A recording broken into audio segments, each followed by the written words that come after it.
Daripada Dubrovnik kami menuju ke Montenegro. Tempat pertama yang kami singgah adalah di kawasan Bay of Kotor. Menakjubkan sekali pemandangannya. Tengok tu.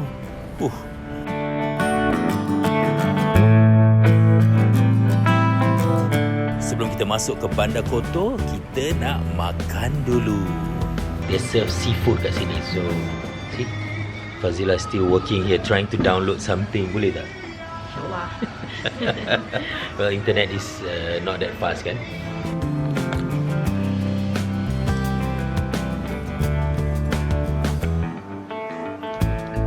Dan tuna sikit. Berasa.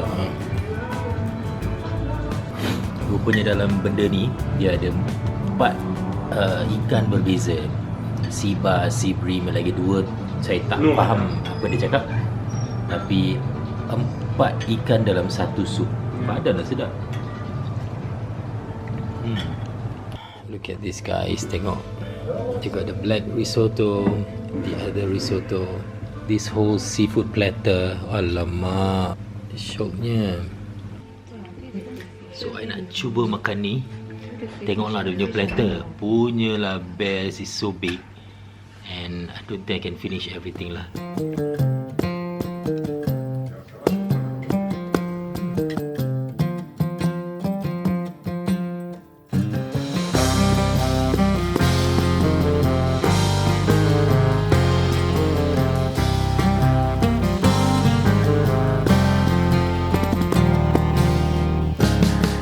Di Port of Kotor, Montenegro.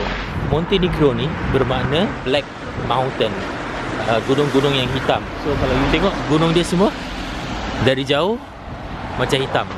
Do you know what la bocca in Italian means? La bocca? La bocca. Don't know. The mouth. The mouth. The mouth. Actually, this is the mouth of the Adriatic or the Mediterranean Sea. So kita nak masuk this city of Kotor. Look at that. Wow, that is so nice. This clock is the most prominent one in this square. Pasal apa? Ia dibina pada abad ke-16 dan ianya masih lagi berfungsi, memberitahu kita waktu yang tepat sekali kerana masih ada keluarga yang masih memutar, masih menjaga sampai hari ini. Dan keluarganya yang menjaga clock ni tinggal di bangunan ni. Kucing ni dia tadi ikut saya. Saya jalan, dia jalan. Saya berhenti, dia berhenti. Teringat kucing kat rumah. Saya jalan sini, tengok dia ikut tak. Kita berhenti, dia berhenti. Ini tengok dia berhenti.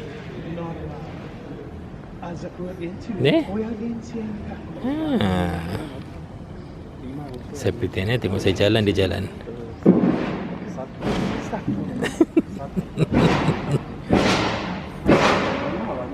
Berhenti, dia berhenti. Pandainya.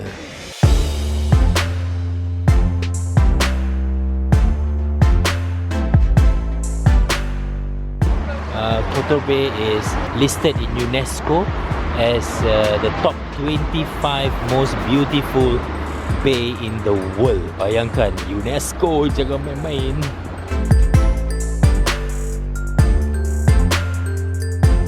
This is our hotel. Look, so nice. You can turn back. It's not far away from the old city at all. You will see.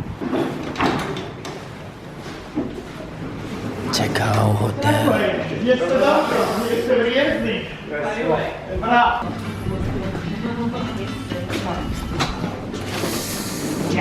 Yes.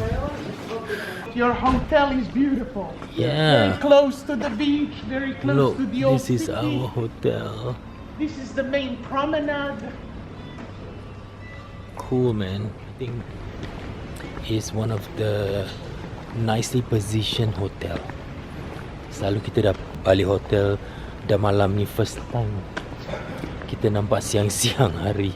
So dia ada shopping mall sini sikit.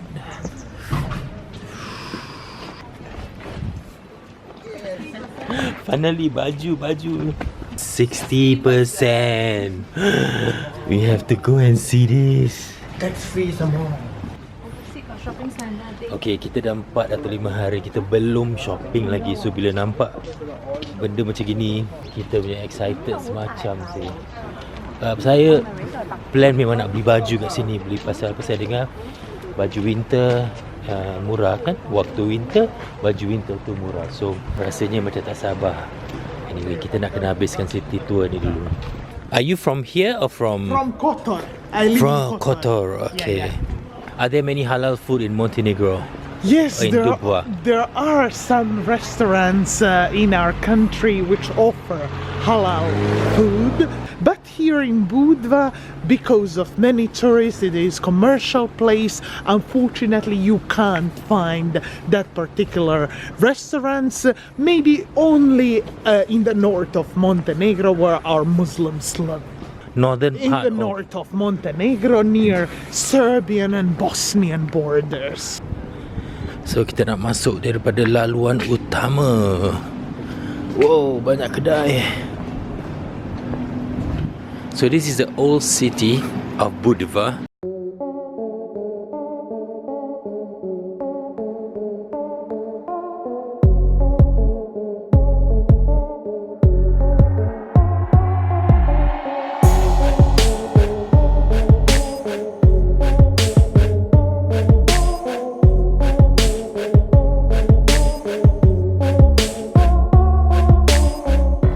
Kita dah keluar daripada old city centre. This is the marina. Alamak, it's so beautiful.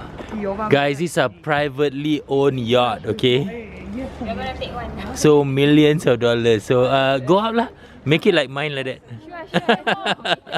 Kebanyakan daripada yacht-yacht ini kepunyaan orang di luar Montenegro. Dan of course lah, harga dia million dollars kan. So this is a place that they can actually show off lah all their boats and yacht. Punya cantik. Okay, itu saja dari Budva, Montenegro. Kita dah nampak dua bandar yang agak berbeza. Budva ini lebih komersial bagi saya. Waktu musim panas memang tempat ini ramai sangat orang dari Montenegro. Suji mengucapkan terima kasih kerana menonton, like and share, okay? Assalamualaikum. I just bought this jacket from the shopping center tadi. I just bought this. I'm gonna try this jacket. It's about 83 euro. Tengok dia okay ke tidak. Jom.